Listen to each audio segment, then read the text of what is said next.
Great afternoon, everyone, and Happy New Year. Will the Committee on Labor and Technology please come to order? Want to welcome all of you, those participating online and those watching. It's a new year, new committee for me, so we're excited to get to work and hear about updates from our various departments. So with joining me as well is Senator Moriwaki, and a few members also might be joining us as well for this informational briefing. Just a few housekeeping announcements. This is the 3 p.m. Senate Committee on Labor and Technology informational briefing. Today is January 12, 2026, and we are in conference room 225 at the Hawai'i State Capitol. Welcome to our committee members and those presenters that are here in person and those participating or listening in online. There will be no public testimony at this time. The content, including the hearing notice, can be found on the legislature's website. The live video stream and archive of this hearing can be found also on the Senate's YouTube channel. Today, the purpose of this informational briefing is for the Department of Human Resources Development, also known as DHERD, and the Department of Labor and Industrial Relations, DLIR, to share with the committee updates in the following areas. First, we'll begin with a presentation by DHERD on the following: hiring practices, recruitment and retention, vacancy rate updates for state departments, classification and compensation, and Operation Hire Hawai'i.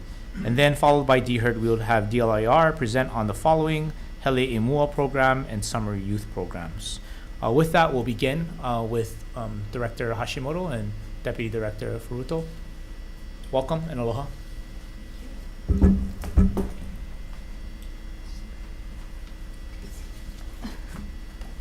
And if you could just introduce yourself for the record, Sure. please.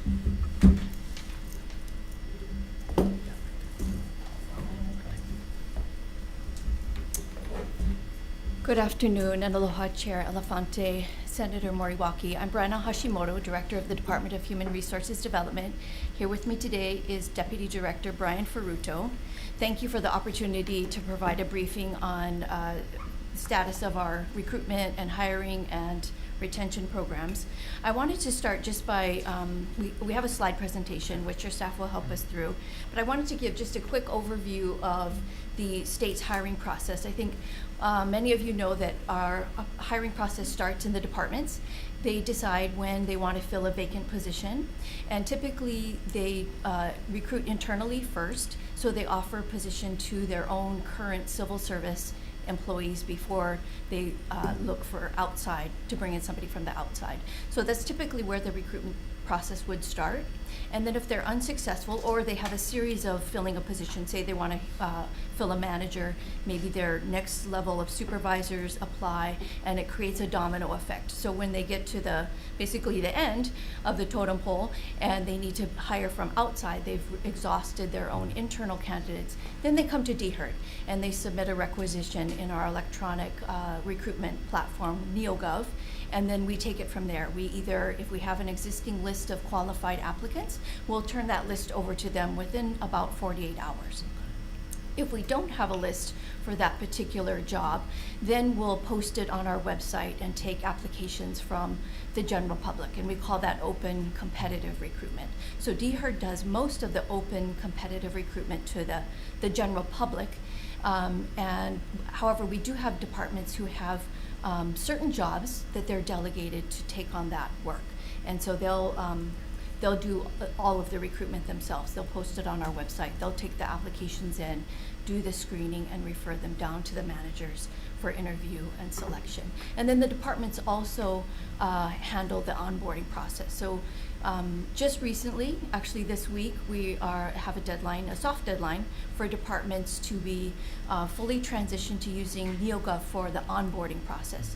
So we're hopeful that by moving to an electronic onboarding that we will save time. It'll be faster because applicants can access this portal at their convenience once they've been received an employment offer, and do all of their paperwork before they start.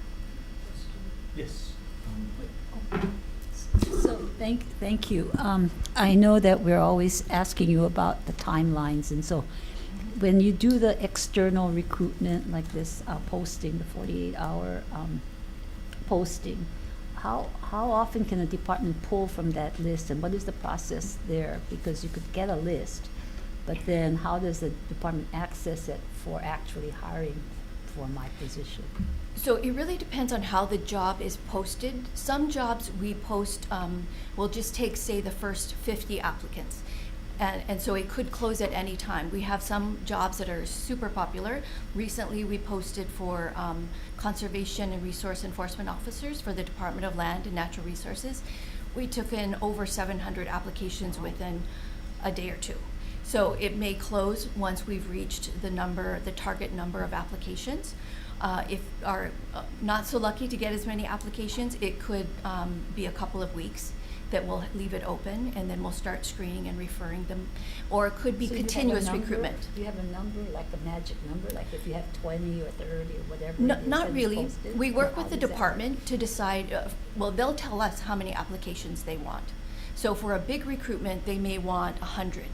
And for some, if it's just one position, they may say we want the first 10 or 12 or 15. So it's really up to them to tell us how many applicants they want.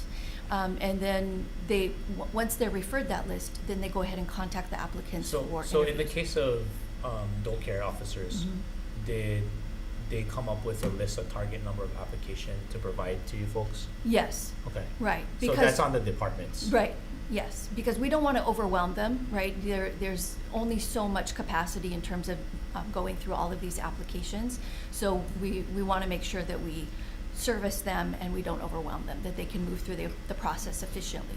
So wait, so what's posted is what comes in, or are you folks screening and then posting so that when they see somebody, they interview and they see somebody they want, can they hire them right away, or is there some other process that's involved in actual hiring? So when we post a job, when we put out a recruitment announcement, we receive applications in, then DHER does the screening. So we check each application to make sure that the applicant is qualified, that they meet the minimum qualification requirements, and then what we call certify a list to back to the department.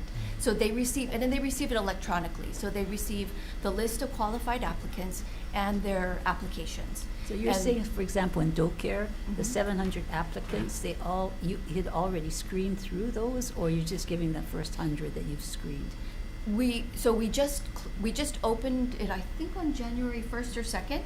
We opened that recruitment, and so we took in 775 applications, and just know that it was for multiple islands. So many for Oahu, fewer for the neighbor islands, but we haven't yet screened those yet. So we're still in the process of screening, and then once we've screened them, then we will send the list of all the qualified applicants. So some of them may not be deemed qualified, but however many we determine meet the qualification requirements, we'll send all of those applicants to the Department of Land and Natural Resources, and they will contact the applicants to schedule interviews and then go through the selection And they process. can actually hire Yes. once Yes. they like somebody they've enjoyed. Right, because they've all been vetted in terms of DHER meeting qualifications. Right. So and so they do the onboarding process, as I mentioned. So basically, my point is that there's a lot of touch points where the ball is technically in the department's court, right? They decide when they're going to recruit, and only when they can't fill it internally, then DHER gets involved, and then we pass it back off to them to do the interviews and the onboarding. So it's sort of the hiring process in its most simple form. The other thing I wanted to talk about was our annual vacancy report. I know that was a topic that's always of interest. Our vacancy report is an annual report that we present to the legislature, sort of various snapshots of recruitment and initiatives that we're undergoing in order to incentivize folks to come to work for the state. And some of the takeaways from this last report that was just submitted to the legislature last month is that the number of applications has grown incredibly, up 27%. So last year we received just over 30,000. This past year in FY25, we received over 41,000. That's a tremendous workload increase for our staff, and thankfully, to the legislature's credit, you folks funded positions in our recruitment and staffing area. So we're generally somewhat prepared for that, although a lot of our staff are still new and learning our software, learning the policies and procedures. But I feel much more confident that we're going to be able to keep up with the demand for state Is jobs. that because of your job fairs, or how are you getting such a surge? Some of it has to do with the Operation Hire Hawaii, which I'll touch on at the end. We got over almost 8,000 applications just for the OHI jobs alone. And a lot of it, I think, is our marketing. You know, we have a small team of individuals that are currently part of our ARPA project, recruiters, who have been considering all types of marketing. We've done the bus, we've done the theaters, we've done malls, we've done UH athletic events, we're using LinkedIn. Recently we signed a contract with NeoGov to use their Attract feature, which basically allows us to reach out directly to applicants who have a profile in NeoGov. So sort of like LinkedIn, if you have a platform, or a profile in NeoGov, we can, and we know what your credentials are, what you've applied for. If we have jobs that we think would be of interest, we are able to communicate with those So applicants. may I just pause there? So on your applications received, you talked about surge, but the surge is only comparing 2 fiscal years. Is that correct? Yes, but we do have all of the Act 57 or vacancy reports on our website, so you can see how the trend has gone. Well, over what the have, years. anecdotally, what have, I mean, without having that in front of me right now, what have you noticed? It's been growing pretty Okay. steadily by 3,000 to 5,000 each year. Each year, There okay. was, I think, only one previous year. We've been keeping stats since we started using NeoGov around 2006, and based on the information I have, there's only one other year that we exceeded the number of this last Okay. year. And then on the screening side, as you're receiving applications, I know you have like a team of screeners. So Yes. how many personnel do you have to screen? I think right now we're close to 20. Okay. So 20 people doing 41,000 applications. But that's not enough. It probably is enough. You know, it's Okay. there's we're hoping it's enough. It's they're getting caught up too. So at one point in time when we got a lot of applications in a very short period of time, it's very difficult to keep up. But the staff have been doing a really good job of trying to clear out the backlog. So as of today, we are very close to being almost current with screening. Is So that I think electronic, so it's faster, or how are you getting so many done by so few? I mean, how are you screening so that they're you can get these out the door? Well, they're just focusing, you know, heads down and diligently pushing it out as quickly as they possibly can. I think we understand. We've listened to the complaints that, you know, the criticism of DHER taking too long, and so we put all of our resources in trying to speed up the process. Not only the screening part, but making sure that when we get a requisition that we don't have a current list of applicants for, that we're able to post it quickly. So every touch point that DHER's involved, we've been trying to speed up that process to make it more efficient. Are you using like AI or anything like that to help with the screening process or programs for that? Maybe In the the maybe initial director part? can speak to that. I'll let him. As answer of that. right now, no, Okay. Chair. Have But other states looked at that in terms of their hiring? other states have looked at it, Okay. but surprisingly, very few actually are using that right Okay. now. There are a few states, it really is hit or miss. There's a lot of private information. Sure. And I think, of course, there's a concern with the breaches and such, but it is something that we are looking at. Maybe not the full use of AI, but some sort of tool that would allow us to move the applications a little bit more quickly. Okay, thank you.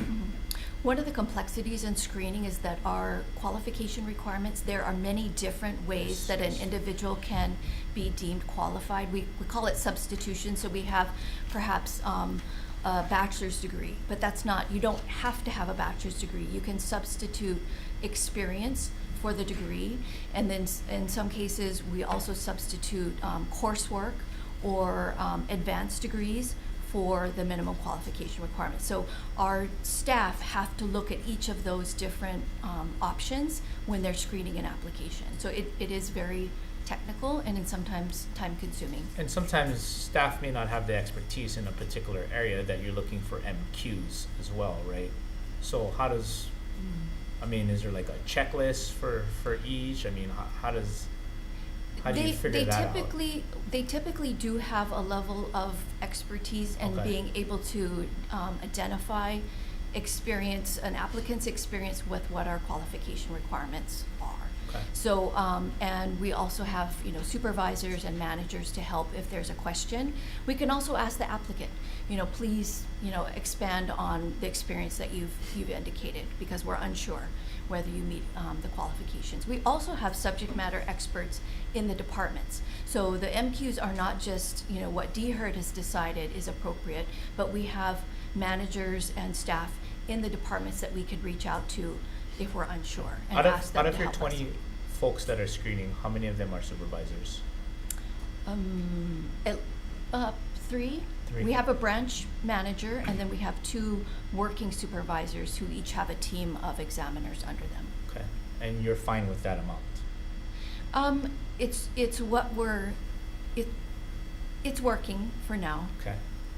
We have, so 2 of our budget requests, one of our 2 budget requests is to make permanent a small team of recruiters within our staffing division.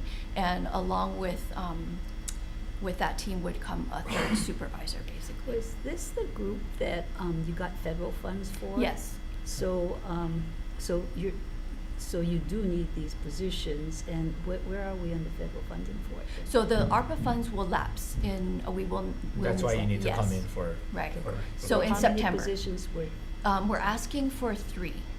The team is currently 5, but we understand that, funds are tight, and so we're asking for what we feel is the bare minimum to keep that part of the project moving forward. And I think the results kind of speak for themselves.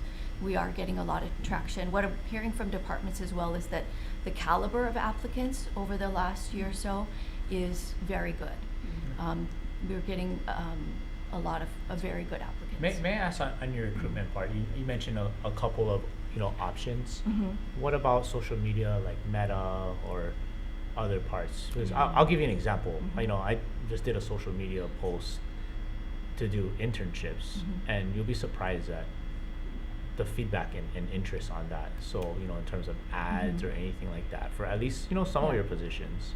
We have. We've Okay. actually used it over the last year, mostly around events. If we have like Operation Hire Hawaii, a big job fair, we will pay for ads on To draw people to come yes. to the event. Yeah, That and, makes and we sense. just actually talked about it this morning and putting more resources in that area because it seems to get good Do traction. you have an ongoing media program, social media program, or you pay for, or how do you do that? No, it's basically Erin, my assistant, who's our social media expert. Yeah. She's our one-man social media team, or one-woman social media team.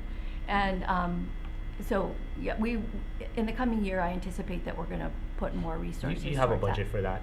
We got funds last year, along with the 7 positions, we also got monies to do the marketing part. Okay.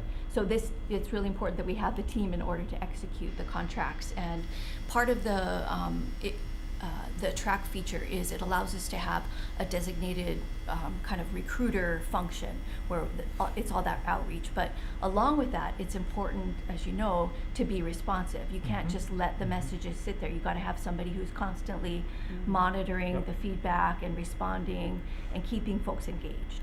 Okay. All right, if you can Yeah. continue on, please. Okay. Thank you. Go ahead. So, in addition, part of the Act 57 report is a bunch. Sorry, we're intending to call it the vacancy report and stop calling it the Act 57 report because that was 6 years ago. So the vacancy report, one of the tables that's in there is this sort of snapshot in terms of the actual vacancy rate. And you can see for this last year, the vacancy rate stayed at 24%.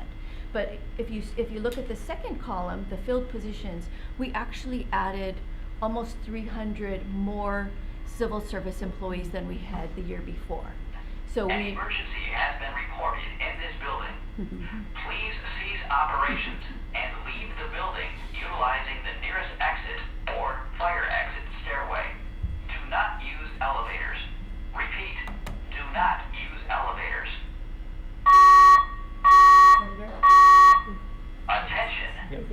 We're gonna recess. Any emergency.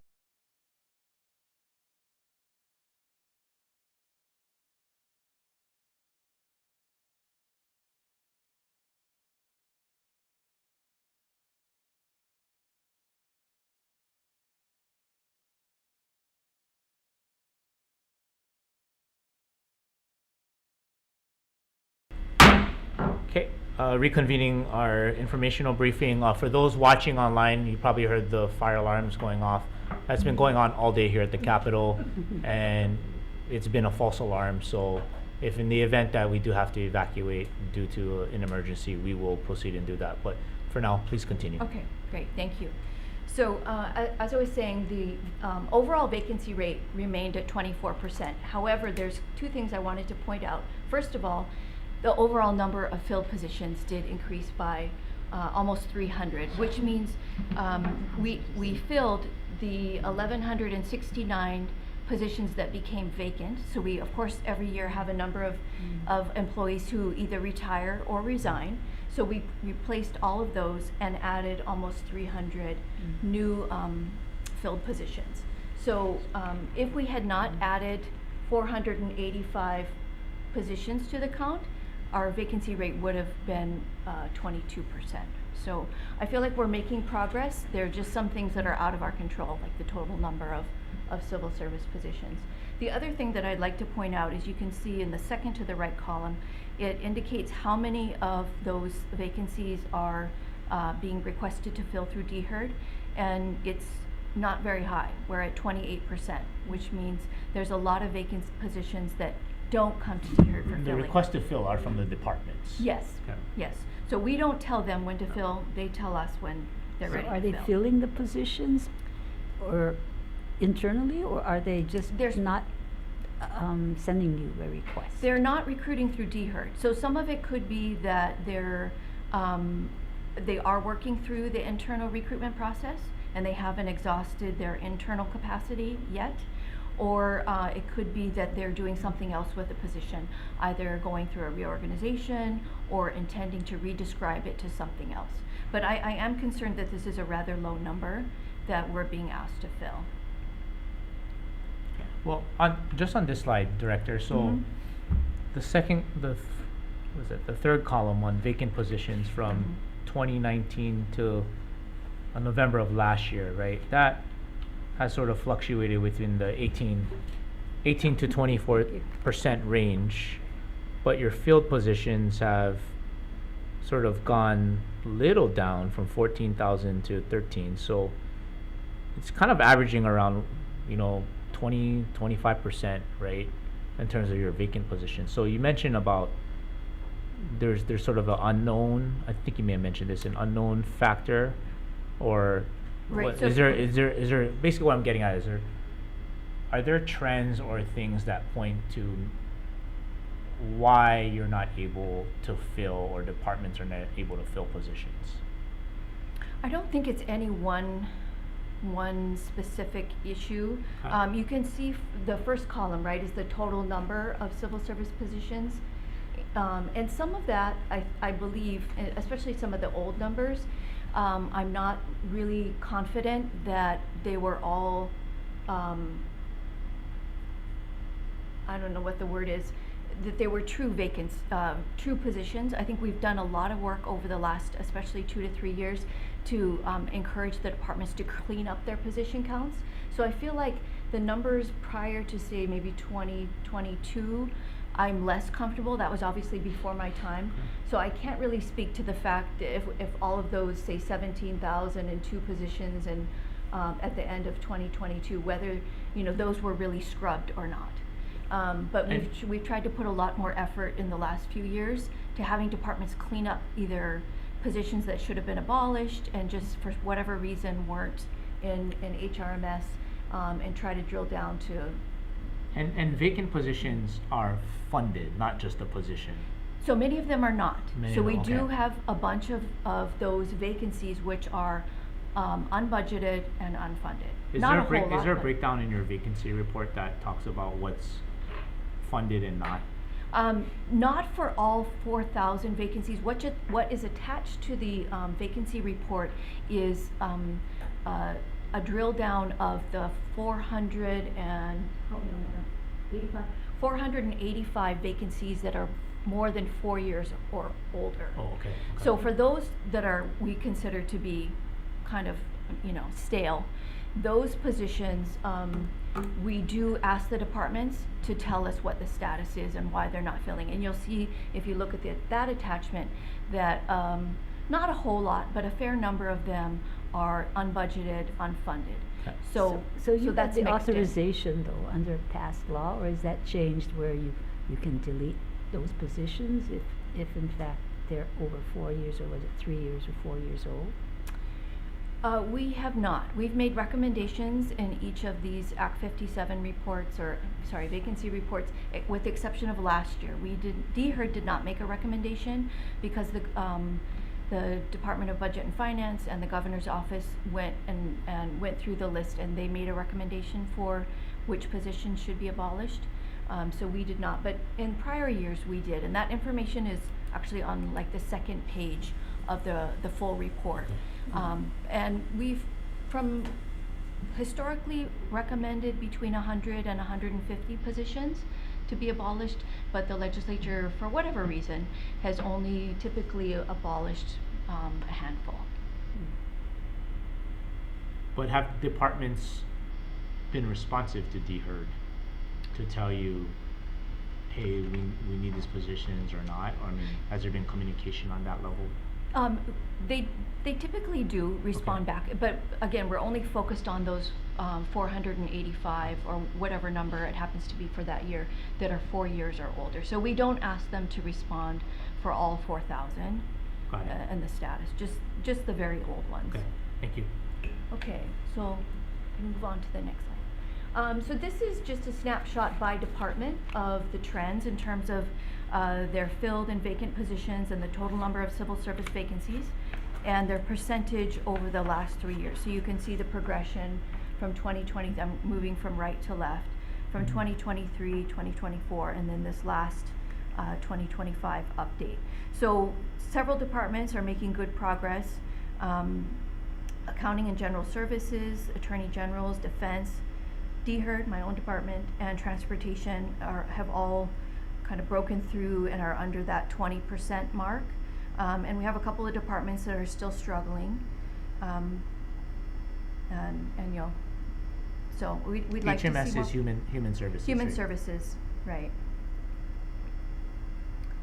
So this is, of course, just one point in time. So this changes sort of regularly. I know for DHERD, although it says 18, we have 18 vacancies. We actually have several that are committed. I think as of today, we have 11 positions 11 vacancies in our department. So, So our like number with would be a lot. corrections, right? I would assume that's more the adult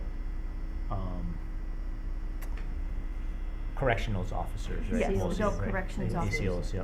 Right, they have a big chunk of those. I think we have information on that specifically on the next slide. But for example, Labor Department, the unemployment insurance, it's temporary, so you're counting only permanent civil service, not the Yes, temporary. we're only counting their regular civil service positions. Permanent. Although some of those may be like split funded or they may be federally funded, but we're only counting what they've told us are their regular staff. So they also have hundreds, if not thousands, of temporary, student hire and internship and what we call surge positions that they would only fill in the event that. So you don't count that? We don't count those. We back those out. Okay, next slide. These are the classes of work where we have the highest total number of vacancies. So always top of the list is office assistant, but you can see, again, we're trying to give you kind of the trends.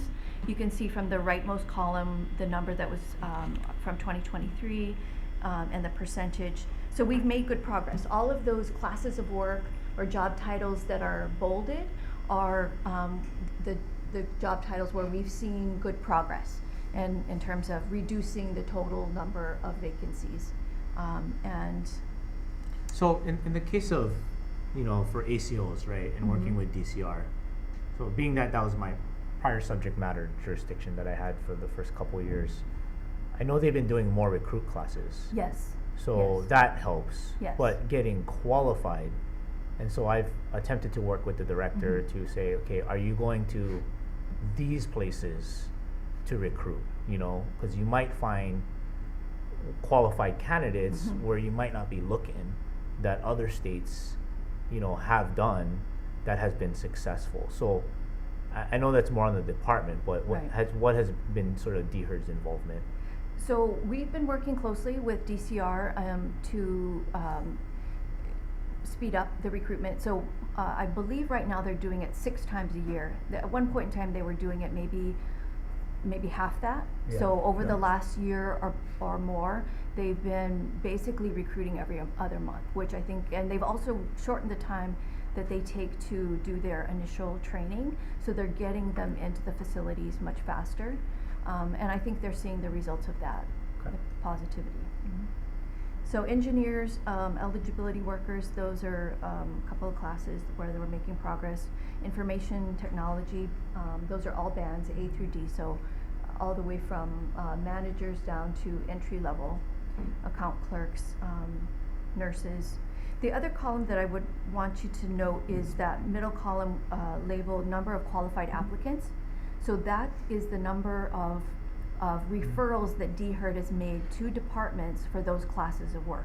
So you can kind of see, for example, office assistant, although we have 382 vacancies, we've actually qualified and referred 1,360 qualified applicants to departments.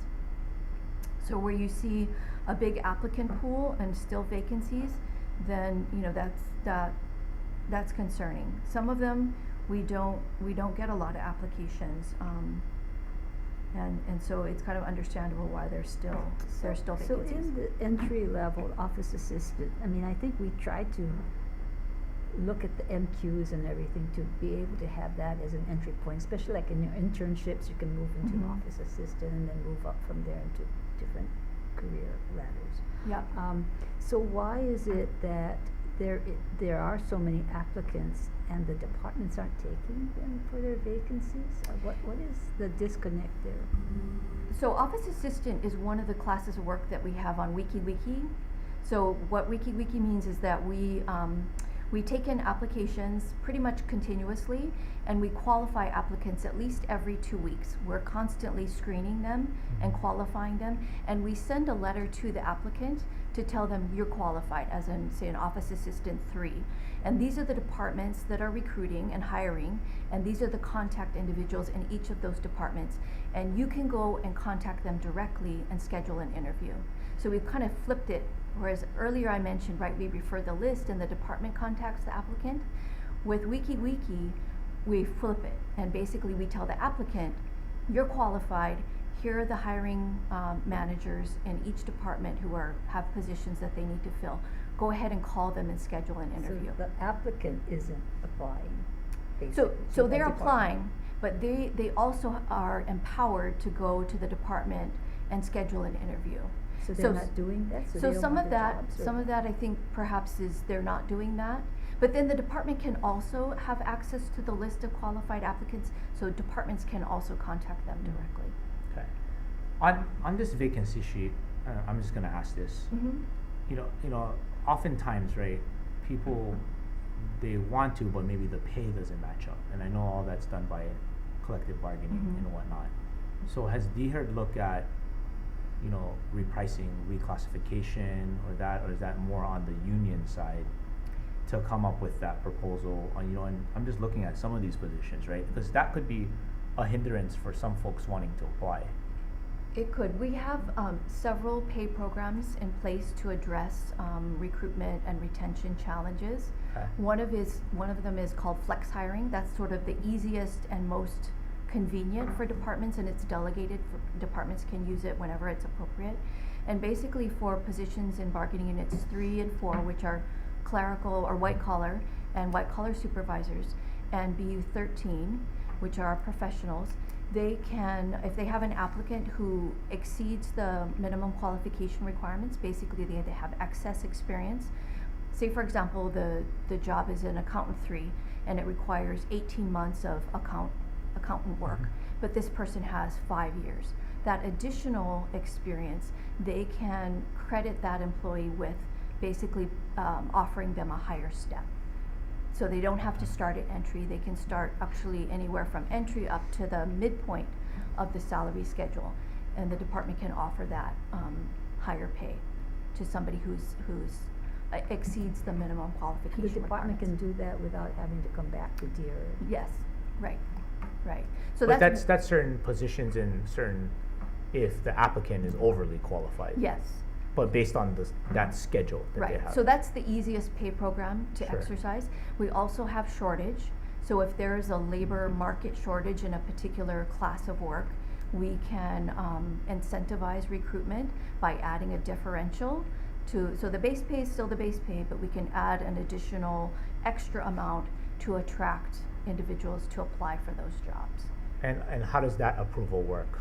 That comes to DHERD because we do look at the recruitment history to make sure there in fact is a documented recruitment challenge. Either we don't have a good applicant pool or we are not able to retain folks. It's a revolving door.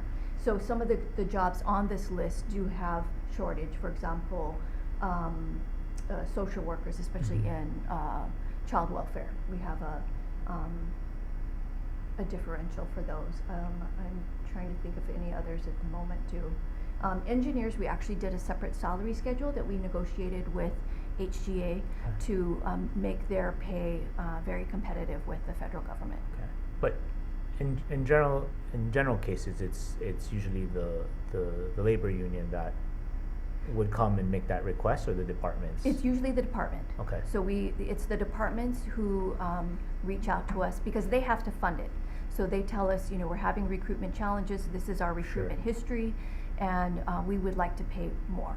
And then we look at it, we look at comparables, and we work with the department to figure out what we can afford and what's appropriate. Because one of the easiest case, right, is the Department of Law Enforcement, right, and competing with now the county to, have law enforcement officers and to fill that, but deputy sheriffs, if they're coming in at a much, lower than their counterparts as a metropolitan police officer at the county. So, departments could look into vacancy funding to fill positions, right? In that sense. No, they still need to go. We still need to identify it as a difficult to fill or a labor shortage position. The challenge with law enforcement right now is that they're only recruiting once a year. So when they do recruit, we get 300 to 400 applications. So we can't really say that there's a shortage without recruiting more often and having a demonstrated record of a difficulty to fill. Because right now we get a healthy applicant pool. They just need to recruit like DCR more frequently in order to keep up with the challenge. I have a question. For example, in social worker, where you've got fewer applicants than you have positions to fill. So there's a footnote at the bottom, and I'm glad you asked that question because we typically recruit social workers and human service professionals together because the job is essentially the same, but you can only call yourself a social worker if you have the master's in social work.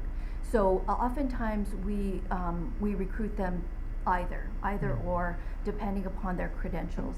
So the reason that it's such a low number is because that particular recruitment, they were solely recruiting for social workers. But most of the recruitments are for both. And so the number at the bottom, the little footnote at the bottom, says that there were 220 qualified applicants when we recruited together. So human service professional is also found on the third line down. So we had 172 just for HSP. We had, where is it here, 13 when it's just social worker, but when it's combined, we had 220. But so you kind of have to still- all add that up. But still, the 13 would be social workers with a degree. And so you still, regardless of whether you combined it or not, you would still be short on having to have 7 vacancies filled. Well, I don't understand. not really, because many of those, what we call social worker vacancies, they could fill with an HSP, a human service professional. go to a So you lower kind of have to level, look at or- No, you just have to look at them all kind of sort of together. I know that's a little bit confusing, but you have to look at the all three numbers to sort of get a picture of the entire applicant pool. It just so happens that probably one position they solely filled as a social worker, and that's why that number is low. Do you, so just in general, do you see where you have these discrepancies to do a little deeper dive into why you have vacancies that you can't fill and what might be some of the problems, compensation or MQs, or looking at that so that we could at least fill maybe even at the lower level, but having a career ladder moving Right. up. Or, So I'm gonna out get to there. that, if I can come back to that question. It's a great question, but I do have a slide that speaks to that. Okay. And it's part of our classification and compensation study. So if we can go on to the next slide. I know one of the things you folks were interested in was our retention rates. And so we did a look back. This is a new table that we've added to the vacancy report, which shows our overall retention, which for this last year was 9.54%. And I know just looking at the percentages, it may not mean a whole lot unless you have something to compare it to. And so I can share with you, it's not part of the report because we get this information through our contacts at the Hawaii Employers Council, but we know for the private sector positions, the typical retention turnover rate is closer to 15%. So the message is we do very well with retaining state employees, and it has been going down What over does this the last year. EE mean? Employee, sorry, Okay. that's it's HR lingo abbreviation means for employee. employee. That's our shorthand Yeah. for employee. Yeah, sorry about that. So if you could go to the next slide.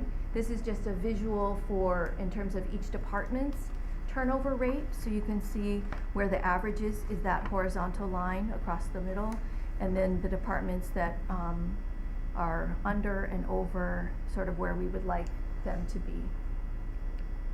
Is this turnover, they're just resigning and or retiring, or is that combined? It's combined. Mhm.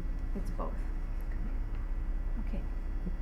Okay, and then, so getting back to your question about where there might be opportunities for creating a more smooth career ladder in state government, we are exceedingly grateful to the legislature last year for appropriating $1.75 million to the Department of Human Resources Development to hire a consultant to work with us on reviewing the whole makeup of civil service. Our structure, the leveling, the minimum qualification requirements,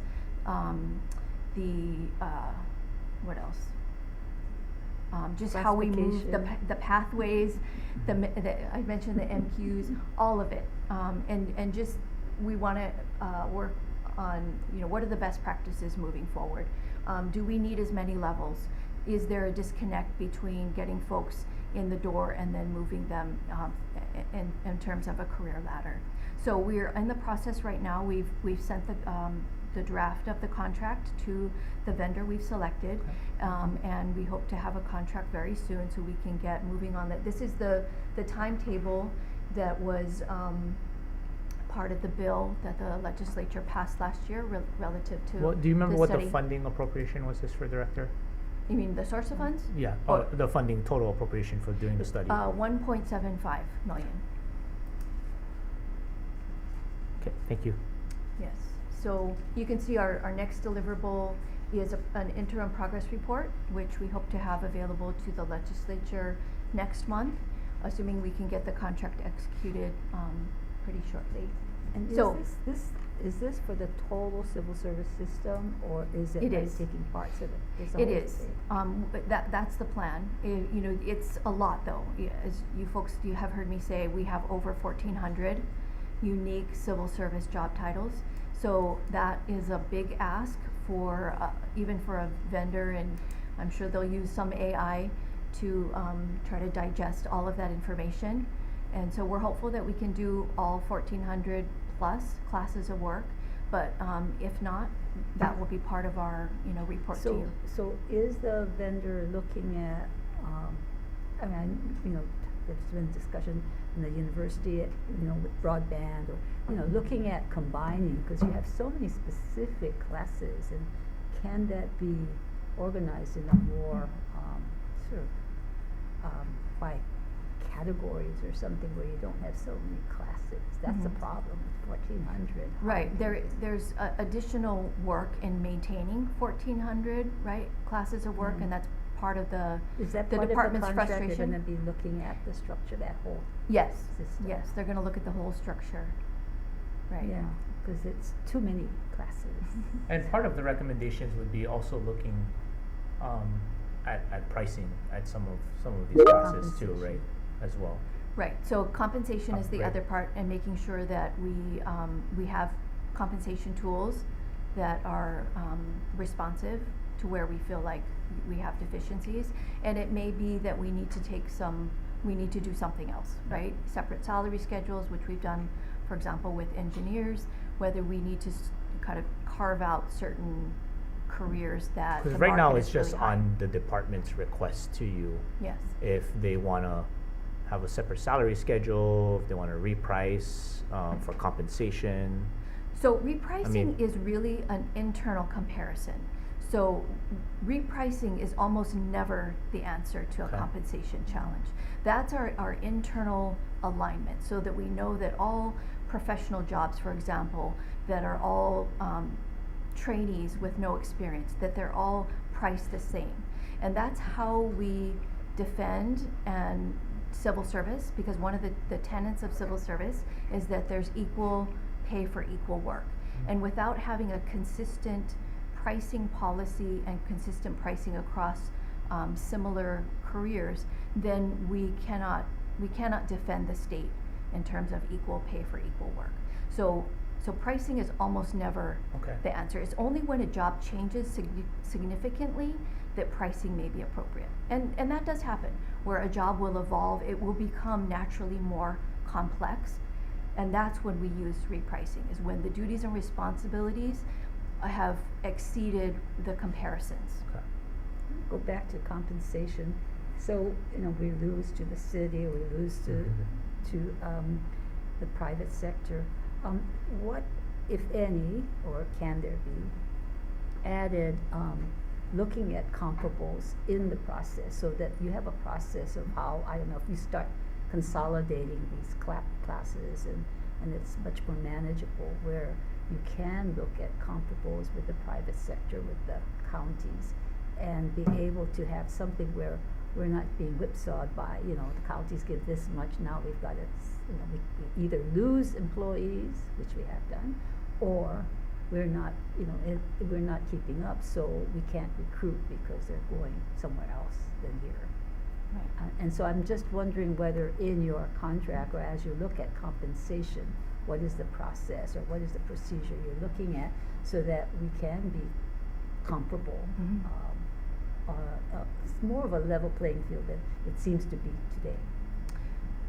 So compensation is complex. It's not any one factor, but we do look at where we have a lot of vacancies and try to determine whether it is a situation of not paying enough.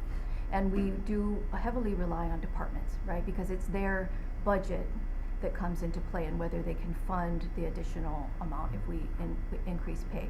I mentioned earlier shortage. The thing about shortage is, if we apply shortage and we hire somebody and we give them a shortage differential, that stays with them for as long as they stay in that job. Mm-hmm. So we have to be prepared to fund that for, potentially 30 years or more if they stay in that job for that long. So we don't do it lightly, and we do it in consultation with the departments and with the union as well. But in answer to your question, in terms of the competitiveness with the other jurisdictions, we all have the same salary schedules. We do have comparability. So what folks oftentimes are comparing is apples and oranges, because our job titles don't necessarily always line up. So, but when you drill down and you look at the responsibilities, there's usually a difference between a job in the city and a job in the state that warrants that higher pay. So although the job titles may look very similar, the duties and responsibilities are not always the same. So you really have to do a little bit extra analysis to figure out whether it is more. I would say most of the times when we do look at it closely, it's not. It's a situation where an employee has gotten a promotion when they've gone to the city, and therefore, if it is a higher level job, they should get more money. And it's very seldom that it's the same level for more money, unless they're using some kind of like shortage or some kind of incentive. Okay. Thank you. We look forward to your results of your study. Okay. So what is the time frame? You're gonna give us a report or no? Yes. So the 2027? You're not giving us anything? So we have, the draft Okay. recommendations are around December. So, so I next imagine that session. you'll hear from us, around that time. And then, the final report is, of course, not until next session. But Mhm. again, that's exceedingly ambitious for the amount of work that we're asking the vendor But to your do. vendors said they could do it. Well, they selected a vendor. Yeah, so they They said did they that. could do it, right? You Yeah. gave them this Yeah. time frame. Right. Yeah. So, as I've told my staff, I would rather do it right and get it right than do it fast and get it wrong. So, lastly, you wanted an update on Yes. Operation Hire Hawaii. So, we're really pleased with the traction that we've gotten through Operation Hire Hawaii. We've received over 8,000 applications. This was as of last week. We've opened 177 recruitments and closed 127, which means we filled jobs. We've made 203 hires, and I know there are more, even from our own department. We have a few that have later start dates. We don't record them until the individual has actually started work, so we know we have a few more hires that are in the pipeline. Could you explain to the general public and to those that might be new, what's the difference between Operation Hire Hawaii and going through the normal process? Okay, sure. So I mentioned earlier the process typically is that we post a job, we take in applications, DHERD screens to make sure that that applicant meets the minimum qualification requirements. And then once we confirm that, we send a list of all the applicants to the department. That's the traditional Okay. method. Operation Hire Hawaii kind of flipped the process in that we do post jobs, but you'll find it on our website under the Operation Hire Hawaii link and banner. And we still take in applications, but we don't screen for minimum qualification requirements ahead of time. So each day that we receive applications in response to one of these Operation Hire Hawaii recruitments, the very next day we turn that application around to the department. So it goes directly to the hiring agency, and they do a preliminary screening. They look at the application to see that generally they feel like this person meets the qualification requirements, and then they refer it to the hiring manager and they proceed with the interview. And the idea is only once they've are intending to make a selection, they will refer that candidate, they'll send it back to DHERD, and they'll say, okay, we want to hire this individual, can you do a final confirmation of the MQs? And that we agree to do within a day. And so what have you been finding? Now that sort of is in reverse with Operation Hire, do most of the applicants meet MQs? So I would say not necessarily. Okay. I don't know what that percentage is. I think just in general, we find that maybe half of applicants meet the MQs for jobs in general. And I don't know why the Operation Hire Hawaii jobs would be any different, really. But it just flips the process. So we're not holding it up to screen first. We're actually screening only the selectee at the end. But having said that, we do eventually screen the entire applicant pool so that if other agencies are hiring for the same job, we can refer them to other vacancies. So maybe DCR is using Operation Hire Hawaii for a social worker job, but we know there are social worker vacancies in other agencies. We can refer them. We can refer that applicant pool to other departments as well. And then are you planning to have more hiring events in 2026? Because I don't see it on this slide. Yes, so Okay. we are Okay. planning to do other events. And please do let us know. I think on social media, Erin, does a wonderful job of posting that out and getting that out there, because I'm sure many of us would be happy to share that information out to our constituencies. So they have to come to the hiring event in order to be part of No, this? no, So- they can apply online in response to those designated Operation Hire Hawaii recruitments. But it's only certain, right? Depending on which agencies want to participate in this. Right. So what we're finding is they're using it selectively for jobs that either are critical to fill, or they feel like they have the capacity to do that screening and they want to fast track. So the whole idea about Operation Hire Hawaii is we want to be able to make a conditional job offer within as little as 14 days. And that's why we turn the applications around so quickly, and we commit to doing that final review within a day, is because we want to make sure that we can achieve that 14 days. It doesn't always happen because applicants may not be available for an interview right away, but it at least allows the department, if they're motivated and organized enough, they have their interview questions ready, they have their interview panel, and they can do it quickly, it gives them the opportunity to make a hire quickly. So, we've been looking on onboarding, like the high school kids and the internship programs. How does that work in terms of your programming of getting interns into state jobs? And, I know we've talked about this before, how they meet the MQs, whether it's office assistant or some channel where they can lead to actual entry-level jobs and then careers in various departments. But how does that work in terms of how you folks onboard interns to get into jobs? Because there are people who want to get into jobs, but there's a lot, like they have to go through the recruitment process. Is there a faster track for interns to get into state jobs? We do have several different intern programs, and I've been working with our team to get out sort of a snapshot for departments, and we'll probably send that out very soon within the next week or so. There's actually 5 different intern programs with all different sort of parameters and requirements and target audiences. So I hope in the next week or so we can get that document out to at least give departments some information about the different avenues. Typically, DHER doesn't hire interns. We either work closely with Hawai'i, which you'll hear from next, to fill vacancies with interns. But we also have a position that we've just filled as of last month, which we're calling our Pathways position.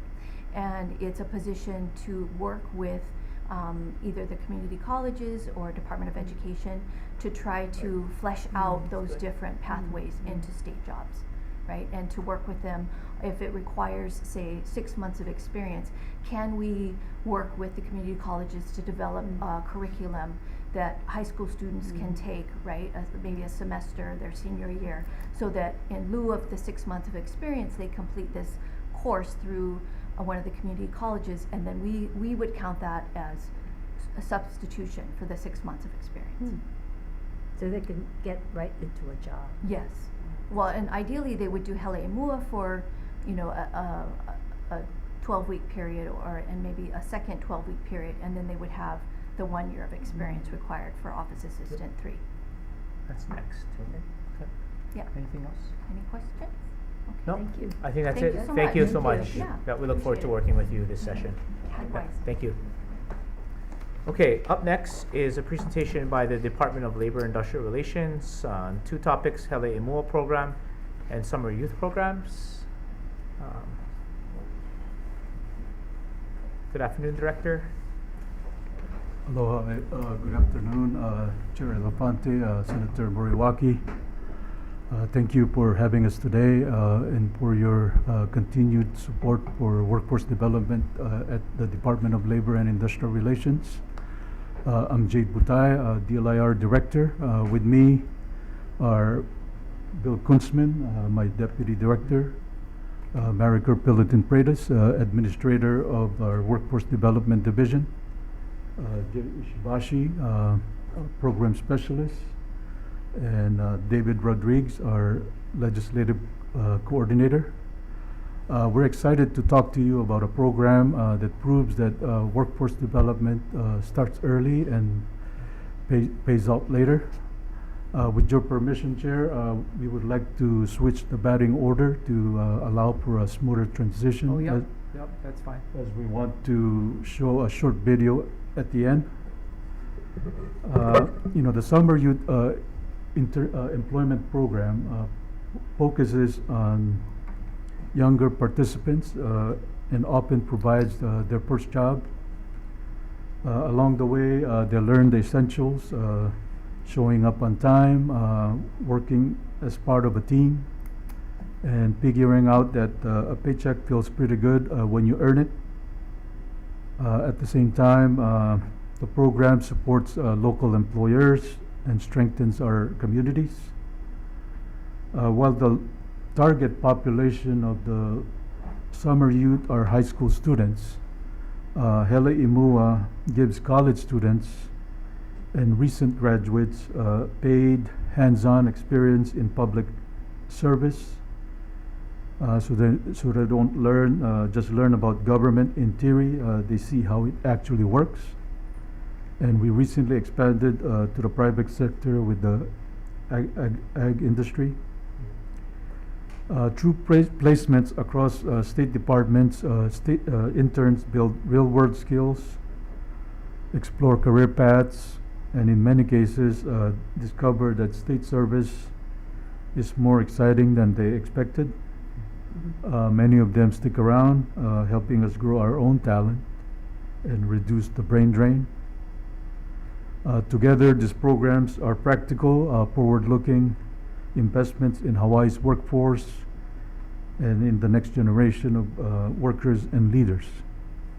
On that, Director, do you have a budget every year for Hawai'i Mua? Yeah, we do. You do. And do you know offhand what that budget is? It's 5 million. Yeah, 5 million. But the summer youth is that's a federally funded. That's federally funded.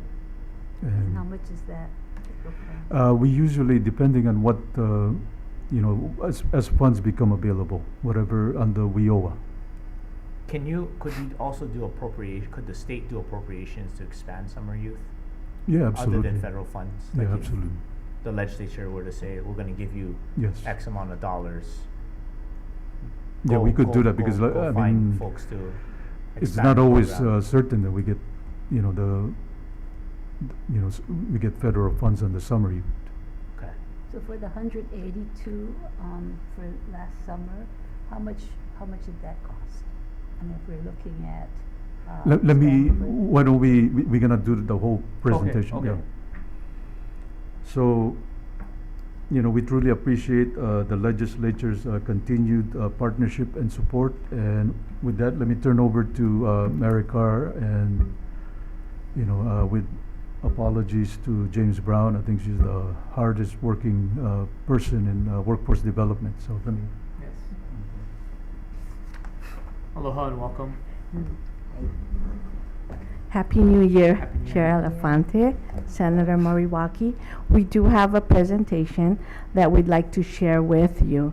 This is regarding the Summer Youth Program. Next slide. Okay. So the Summer Youth Employment Program is, as Director Butai said, we, as funds are available, we do operate the Summer Youth Program. The pilot began in 2022. So we started with a small group of high school students, about 50. We try to place the youth because this is their first job. So we place them close to the schools or they work in the schools. So that way, they don't need to worry about transportation getting from home and back to work. So as the years progress, we've increased those numbers to 182 for the last summer. So we do pay them higher than the minimum wage. And so the kids, we focus on providing them with financial literacy. So it's 6 to 8 weeks.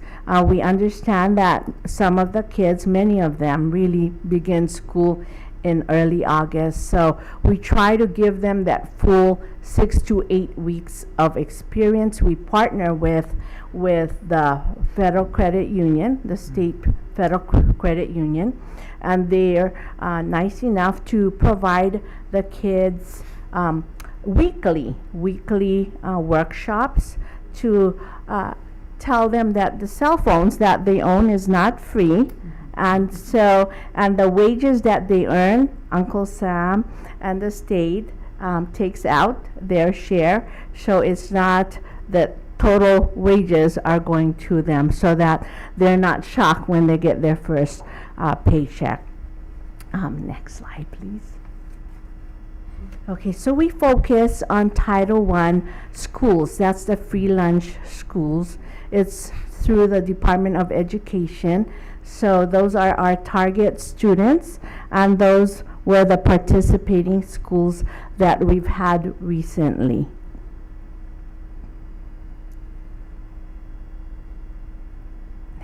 Okay. So like I've indicated, the focus really is teaching the kids financial literacy, because we want to prepare them to save early on and to budget for their future, as well as to buy food, because eventually they will become part of the workforce, and we need to prepare them for that. And those are some of the testimonies that we've had from youth, and this is their first job, and they're learning. We pay them while they're attending these workshops once a week. So this summer youth program is just the federal state credit union? That's it? Or is there It other- depends on which island. Some financial institution may be available to offer, but for Oahu, it's the Hawaii Federal Credit Union. So the kinds of internships that they have, what are they doing? Okay, so it depends. They can have the outdoor types, groundskeeper, painting the schools or maintaining the schools, as well as office work. So we provide the youth, and some of the youth were able to learn entrepreneurial skills on printing, publishing, or advertising their products. So they're learning from A to Z. They do websites. So it's not just limited to just a certain type of occupation, but we really depend on the host agencies, because they're the ones that mentoring or coaching these kids to succeed and provide them the work skills that's needed, reporting on time, calling in, when they're not able to report to work. So those are the skills that we try to teach the youth early on. But has the department looked at expanding it so it's just not, one institution or two institutions? Because not all youth want to go and work, at a financial institution, Yes. right? There might be others. So has there been thoughts of that? Because it's been a couple of years now, right, since the pilot. Okay, so Chair, though the institution, the financial institution, just comes in to do a workshop. Oh, okay. Oh, yeah, like Okay. how to budget. The placements are in the school. The placements are, Only it has to schools. be in the public. We try to limit it in the schools or close to state agencies or public sector that's located close to where the students live Oh, or okay. reside, sorry. So I- that way, it facilitates, it's easier for them to Yes. report with transportation being limited. So that's what Workforce Development Division try to focus on, placing the youth in those geographical areas that they reside. And these are just high school students. Correct, in Title I schools. But is the department looking to expand, that program, so it's just not limited to Title I, but others? Because it's federal funds, I see. we have to focus on Title the vulnerable or low-income youth. Okay, So, WEO, it's from the WEO funds. okay. So- So how much, I asked the director, how much is this program? If we were to expand the program to be on Title I, because then the state would pay, what is the cost for you in terms of per student, or how your budget is from the federal for, let's just say 2025 stuff? okay, I guess that question is dependent on how many youth we're expected to serve, what islands, the pay, we'd like to honor the same pay as the Helimua, so it's less confusing for the public when we're promoting summer $40 youth. an hour. Yes. Okay. So each student for 6 to 8 weeks, Mhm. how much would that cost? That's like $20 an hour for how many hours? $20 an hour for 40 hours a week times 6 to 8 weeks. So I don't have the numbers with me. We can provide that to you, Senator. Please proceed. Okay, thanks. Okay, so those are the outreach and recruitment. So if we are looking into expanding it to state funded, the next slide, Taylor, thank you. These are normally the timelines that we follow statewide. In January, we do the outreach and recruitment, and we inform the youth as well as the work sites if they're interested in taking on a youth. And then we collect the applications during spring break so that the parents are available to bring the kids in with their documents. Sometimes those documents are not readily available because they are the department. It's one of those positions Director Hashimoto talked about. So we place them in those positions. They are DLIR employees, and they have to provide the same documents as a regular employee would provide, including the Social Security. And sometimes the youth have difficulty producing those documents. So we try to give them enough time to get those required documents before we collect them in And March. are you folks looking to track, I know it's in its infancy stages, but are you looking to track data, like, and have that, right? Like, hey, come back and work for us, right? In that sense, after they get their credentials or degrees or whatever that they need. We are in the process, Chair, of collecting those data. We do have a federal reporting system. Okay. So we're working with the vendor so that it does not impact our federal reporting, and we're able to track a separate system for these youth. Okay. Thank you. So you had, as I saw 30 schools, but we've got like 200 schools. So what is preventing other schools for joining the program?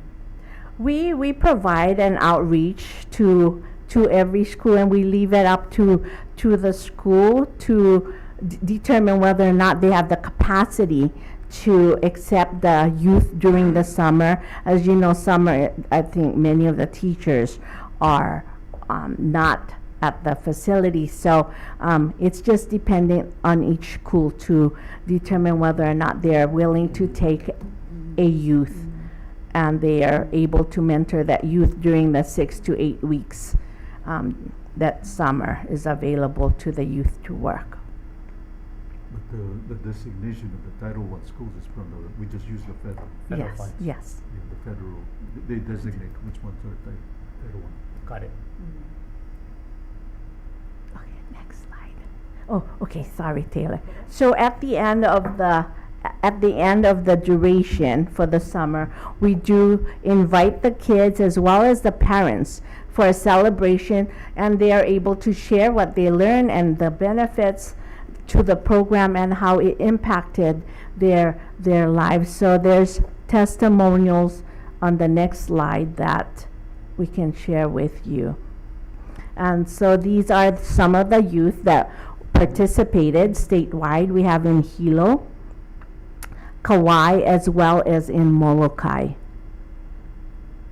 And so this really provides them supplemental income too, to purchase what they need, and that's why it's important to teach them that financial literacy, because this is the first job many of them have. This may be the first paycheck they're having, so at least they know that this is your budget and that your parents sacrifice for these phones. It doesn't come free. So, and then the next slide. So that Department of Accounting and General Services, Oh, is that, okay. how do we get DAGs involved, or is that? Oh, because it's we're in islands? Molokai. So Oh, they we're they islands. they're able to paint or clean the school facility. And Kauai, that's the entrepreneur program that I talked about. They taught the kids from A to Z how to print the t-shirts, how to market their merchandise, create websites for it. And so the kids really learn a lot during the short term, and we applaud the host or the schools for taking these youth and teaching them during the 6 to 8 week period.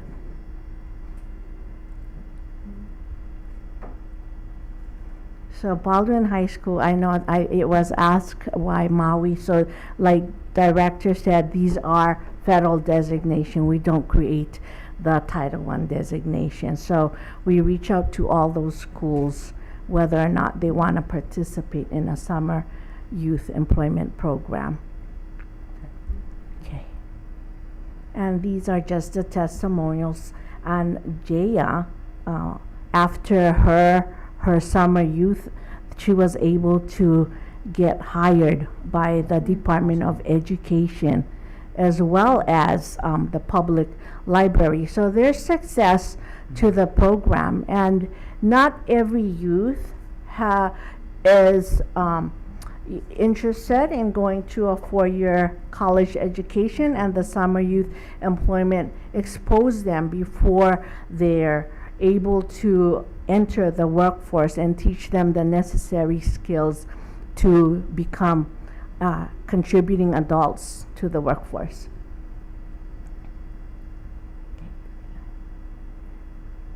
And so they even was able to learn how to run a restaurant by teaching them how to cook, how to package the merchandise. So they're learning skills they can transition to any job once they graduate.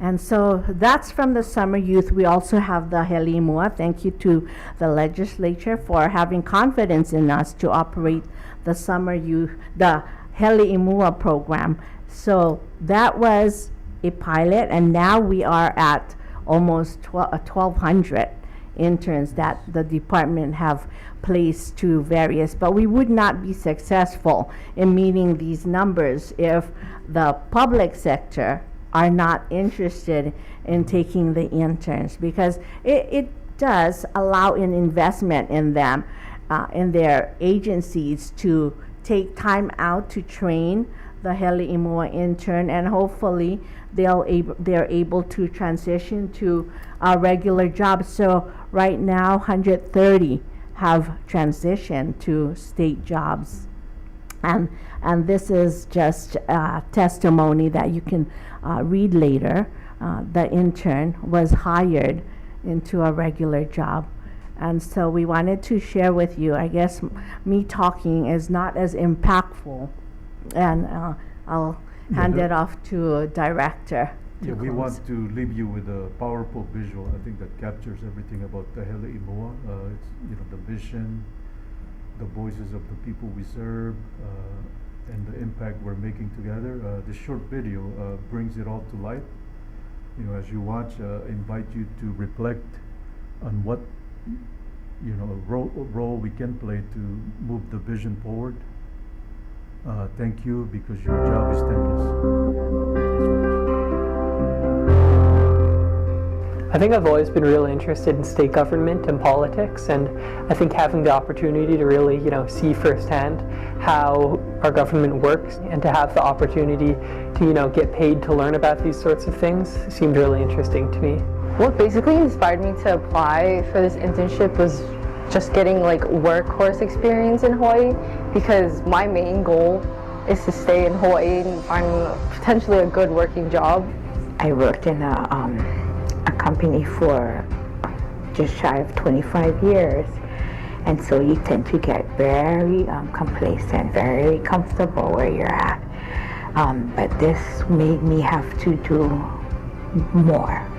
So I would say most of what I do is desk work, looking through documents, uploading and processing tax applications from employers who want tax breaks for employing people from certain underrepresented groups, and then also just helping out around the office.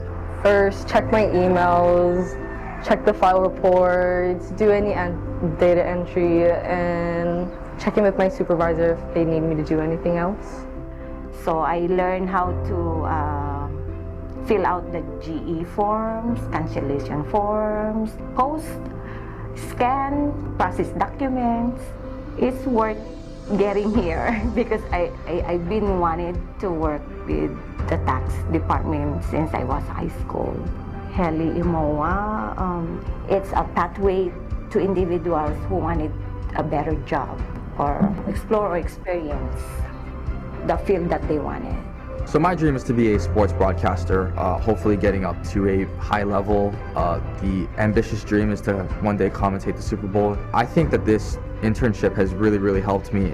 I've never really taken the time to really think about what makes a quality commentator until I had to really map it all out. And of course, the opportunity to get additional reps in by commentating the Kings of Hawai'i tournament, and I may commentate a couple of high school events before I go back to college as part of the internship as well. And so just any opportunity to get better is what this internship has provided me with, and I'm very grateful for that. I would say new skills and knowledge I gained from this internship would have to be my communication skills. I would say I've grown a lot, especially taking and receiving calls. It's a lot different than day-to-day conversation, and being able to communicate effectively to employers in a respectful way, and also handling different types of situations was very cool to experience. I mean, this was the first, 9-to-5 job that I'd worked, and having the, responsibility of really organizing my own schedule and being responsible for the work that I was taking care of, and not having somebody, checking in on me that often. I think that was something that really taught me a lot of responsibility and maturity and trying to, be as disciplined as possible. It helped me a lot. It helped me learn to talk to people. It helped me learn it's okay to make mistakes. It helped me to get a feel of what I'm planning to do after done with school. I think it's really nice that they have this opportunity for students just leaving high school and needing to know how does the job field work and how does any of this work. It's a nice little stepping stool into the actual pool.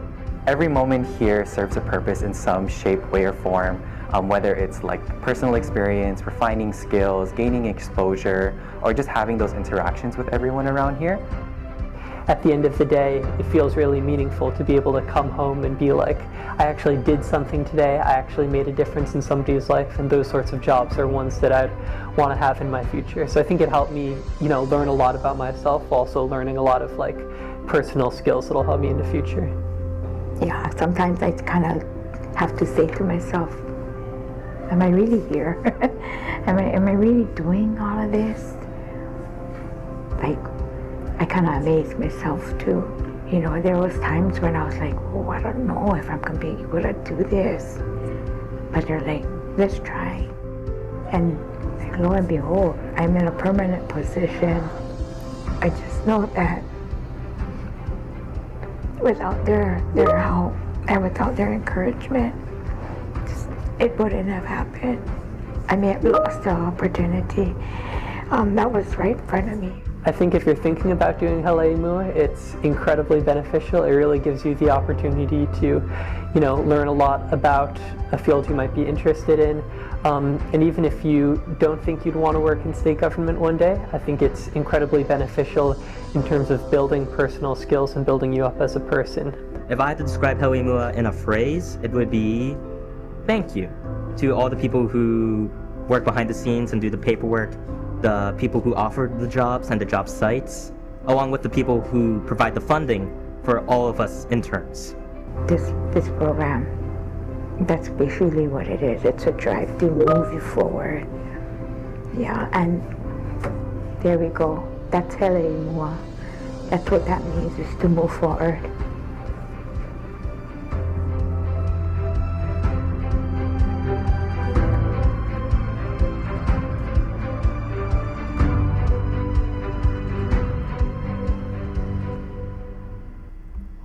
Thank you. Yes, thank you for sharing that. Senator, do you have any just one final segue. questions? Yeah, just one segue. You're going to be doing this in the private sector, and how will it differ from what you're doing here? And what would be the pathways in the private sector? Maybe you can give us some information later. It doesn't have to be now because we have a time frame. But I want to know how you're going to segue into the private sector. Okay. Like Director said, we do have a pilot right now, Senator. It's in the ag industry. We have 3 interns. So as we learn from that process, we can tweak it before fully expanding it to all employers, because we still want to focus on the demand industries to help with the brain drain. Yeah, because we just had a forecast from the Department of Economic Development, and they're saying that one of the big areas would be AI and technology. And I'm just wondering, in the public sector, you showed being having interns in the telecommunication and area. And I'm just wondering how you can segue, because I know that we've got a lot of tech companies, but how you can start bringing interns into that arena as well, and hopefully also have them come to the state government. Mm-hmm. Yeah, I think I share the same thoughts as Senator Moriwaki. Is, what ways that we can expand that, because I think there's a big opportunity here to create a pipeline for summer youth, hele mua, into our local labor workforce. Whether it's you need more funding or less restrictions, just please work with us on that, because we're happy to see what we can do. Yep. Yeah, absolutely. Okay. And we appreciate all your support, because really your support in expanding it helps with private sectors willing to take the interns, because we can have all the applicants and no placements, so vice versa. So we need that partnership. Okay, if no further questions, thank you so much Thank for your you time so today. much. Yeah, and we look forward to working with you this session and this year. Yep. There being no further business, we are adjourned. Thank you. Thank you.